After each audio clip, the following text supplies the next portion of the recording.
1987 का बरस तत्कालीन प्रधानमंत्री राजीव गांधी के लिए खासा सरदर्दी वाला साल था। अभूतपूर्व बहुमत के साथ केंद्र की सत्ता में आए राजीव गांधी की मिस्टर क्लीन इमेज को पहला बड़ा आघात इसी वर्ष बोफोर्स स्कैंडल की वजह से लगा। 1986 में भारत ने अरुणाचल प्रदेश को पूर्ण राज्य का दर्जा देकर चीन की नाराजगी मोल ली थी।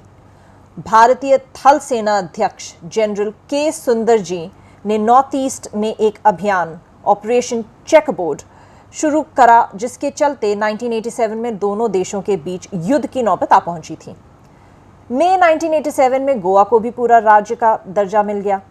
इस वर्ष भविष्य के कई चमकते सितारों के जन्म का भी वर्ष था। कंगना रानावत, जेनेलिया डिसूजा, एलिना डी क्रूज जैसी बॉलीवुड अदाकारा और रोहित शर्मा, उमेश यादव जैसे क्रिकेटर इसी वर्ष जन्मे। मशहूर लेखक, फिल्म निर्देशक ख्वाजा अहमद अब्बास साहब, गायक किशोर कुमार, प्रसिद्ध अभिनेता और तमिलनाडु के पूर्व सीएम एमजी रामचंद्र इसी वर्ष स्वर्ग सिधारे। यानी कहीं खुशी कहीं गम का वर्ष। 1987 में एक ऐसा अपराध देश की आर्थिक राजधानी मुंबई में घटा जिसे मुंबई पुलिस सुलझा पाने में सफल नहीं हो पाई है। यह वर्ष 1987 इस अनसुलझे अपराध के चलते मुंबई पुलिस को हमेशा दंश देता रहेगा। आज आपको हम the Sunday post YouTube channel की वेब सीरीज आज़ाद भारत के अनसुलझे अपराध the unsolved crimes of free India की चौथी कड़ी में इसी परफेक्ट क्राइम की कहानी सुनाने जा रहे हैं। नमस्कार दोस्तों, गुड आफ्टरनून, सलाम वालेकुम। हम सब की ज़िंदगी में कभी ना कभी कोई ना कोई घटना ऐसी घटती है जिसकी पीड़ा या जिसका दंश हमें आने वाले समय में बहुत अरसे तक झेलना पड़ता है। देश की आर्थिक राजधानी मुंबई की पुलिस, विशेषकर उसके क्राइम ब्रांच के कुछ अफसरों को एक ऐसे अपराध का दंश बहुत बाद तक झेलना पड़ा या उसका मलाल उनको शायद आजीवन रहेगा। एक ऐसा अपराध था जिसे आप परफेक्ट क्राइम कह सकते हैं, जो अपराध घटा और अपराधी ने कोई सुराग नहीं छोड़ा। मुंबई पुलिस इस केस को सॉल्व कर पाने में पूरी तरह विफल रही। तमाम प्रयास किए गए। आज हम आपको इस केस के बारे में बताने जा रहे हैं। ये एक अद्भुत केस था। इस केस के ऊपर बाद के वर्षों में एक बहुत सुपरहिट फिल्म बनी और उस फिल्म के जरिए लोगों को ये केस दोबारा याद आया। जो लोग इसके जानकार थे उनको दोबारा याद आया कि आज़ाद भारत में एक घटना, एक अपराध ऐसा घटा था जिसके अपराधी का कुछ पता नहीं चला। 17 मार्च 1987 को 17 मार्च 1987 को द टाइम्स ऑफ इंडिया के मुंबई एडिशन में एक छोटा सा विज्ञापन छपा। इस विज्ञापन में लिखा था, required dynamic graduates for intelligence and security officers post.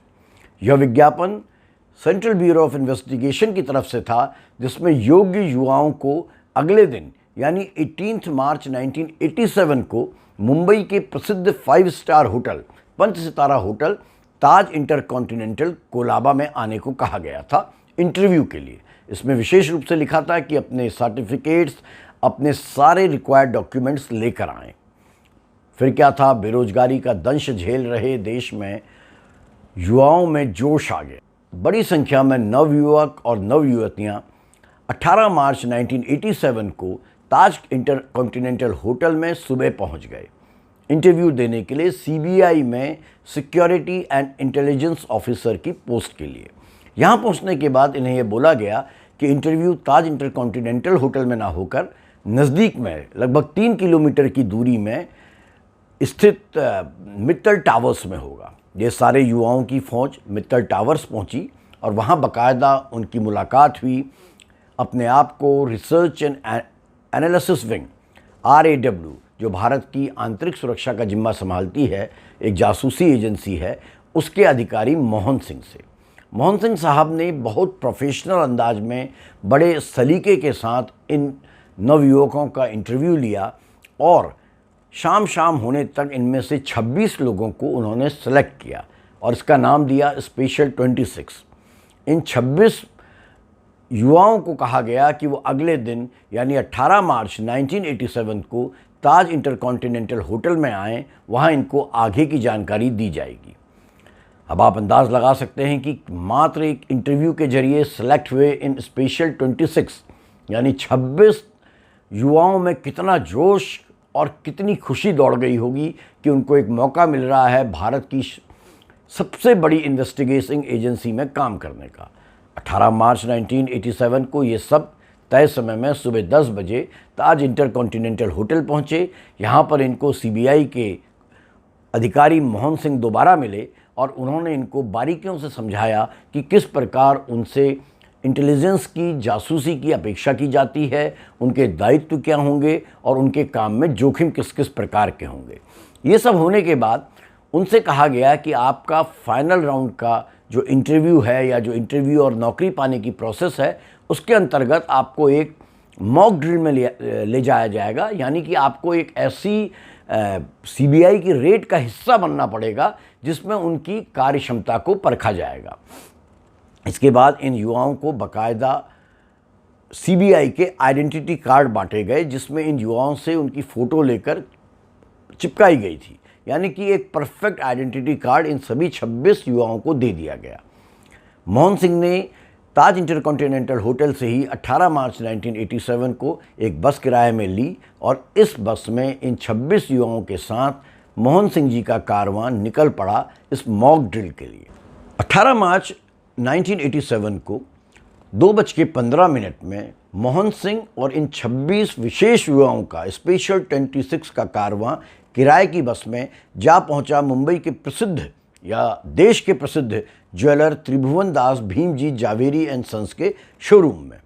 यहाँ पहुंचकर भीमजी जावेरी एंड सन्स के जो मालिक प्रताप जावेरी साहब से उनसे मोहन सिंह जी अपनी टीम के साथ मिले और उन्होंने उनको एक सर्च वारंट दिखाया, सीबीआई का सर्च वारंट, और उनसे कहा गया कि आपके यहाँ रेड डाली जा रही है। उनको यह भी बताया गया कि यह रेड इसलिए डाली जा रही है क्योंकि ये शिकायत मिली है कि उनके यहाँ जो आभूषण हैं, विशेषकर जो गोल्ड के आभूषण हैं, उनमें मिलावट की जाती है। जावेरी साहब को कोई शक नहीं हुआ, उन्होंने सर्च वारंट देखा और मोहन सिंह जो बहुत प्रोफेशनल तरीके से अपने आप को कंडक्ट कर रहे थे, उन्होंने तुरंत कहा कि सारे शोरूम के सीसीटीवी कैमरास बंद कर दिए जाएं। इतना ही नहीं, उन्होंने प्रताप जावेरी जो इस ज्वेलरी कंपनी त्रिभुवन दास भीमजी जावेरी के मालिक हैं, इनसे कहा कि अपना रिवॉल्वर नियमों के अनुसार वो मोहन सिंह के हवाले कर दें, और वो रिवॉल्वर लेकर उन्होंने अपने बैग में रख लिया। इसके बाद शुरू हुई रेड और उस रेड में बहुत सारे आभूषणों को जब्त किया गया। एक ब्रीफकेस जो साथ लेकर आया गया था, एक बक्सा जो साथ लेकर आया था ये सीबीआई का दल, उसमें वो सारे रख दिए गए। इसके इतना ही नहीं, इस ज्वेलरी शोरूम में जितना भी कैश था उसको भी उठाकर उस ब्रीफकेस में रख दिया गया और उसको बाकायदा सील किया गया, उसका पंचनामा किया गया। सारी लिस्ट उठाकर प्रताप जावेरी को दे दी गई कि ये सब इस रेड में जब्त किए जाते हैं।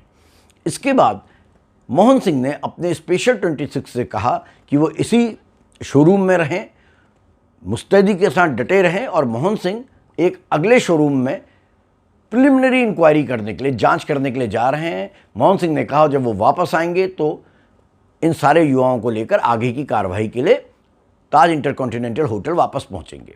इसके बाद जो सामान जब्त किया गया था, जो कैश जब्त किया गया था, उसको मोहन सिंह ने किराए की ली गई बस में रखवा दिया और मोहन सिंह एक अगले शोरूम में छापा डालने के लिए या जांच करने के लिए चले गए। लगभग 1 घंटा बीत गया। सीबीआई में नए नए भर्ती हुए 26 युवा पूरी मुस्तैदी के साथ अपने आला अधिकारी मोहन सिंह का इंतज़ार त्रिभुवन दास भीमजी जावेरी एंड सन्स के शोरूम में करते रहे, लेकिन मोहन सिंह वापस नहीं आए। जब 1 घंटा बीत गया तब शोरूम के मालिक या इस कंपनी के मालिक प्रताप जावेरी का माथा ठनका। उन्होंने तुरंत अपने नज़दीकी थाने, जो डीबी रोड थाना था, वहाँ की पुलिस से संपर्क साधा और उनको बताया कि अब मेरे यहाँ छापा पड़ा था, मेरे यहाँ पूरी की पूरी सीबीआई की टीम है, लेकिन सीबीआई की टीम का नेतृत्व कर रहे ऑफिसर 1 घंटे से मेरे यहाँ जब्त किए गए सामान के साथ गायब हैं। मुंबई पुलिस में, मुंबई की क्राइम ब्रांच में इस खबर के आते ही मानो हड़कंप मच गया हो।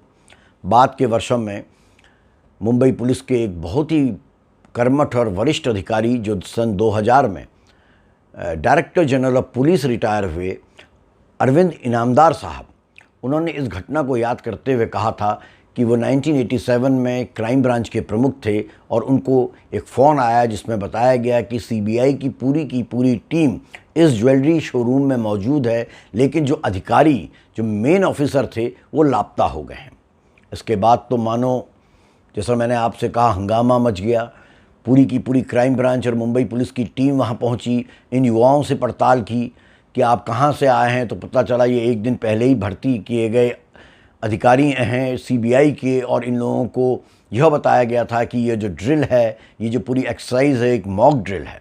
मुंबई की पुलिस हरकत में आई, तुरंत ताज इंटरकॉन्टिनेंटल होटल पहुंची तो पता चला कि कुछ देर पहले ही, लगभग 1.5 घंटे पहले, मोहन सिंह नाम का व्यक्ति जो वहां ताज इंटरकॉन्टिनेंटल होटल में 2 दिन से रुका हुआ था, उसने सारा का सारा बिल चुकाया, किराए की बस का बिल चुकाया और अपना सामान लेकर होटल से एक टैक्सी लेकर निकल गया है।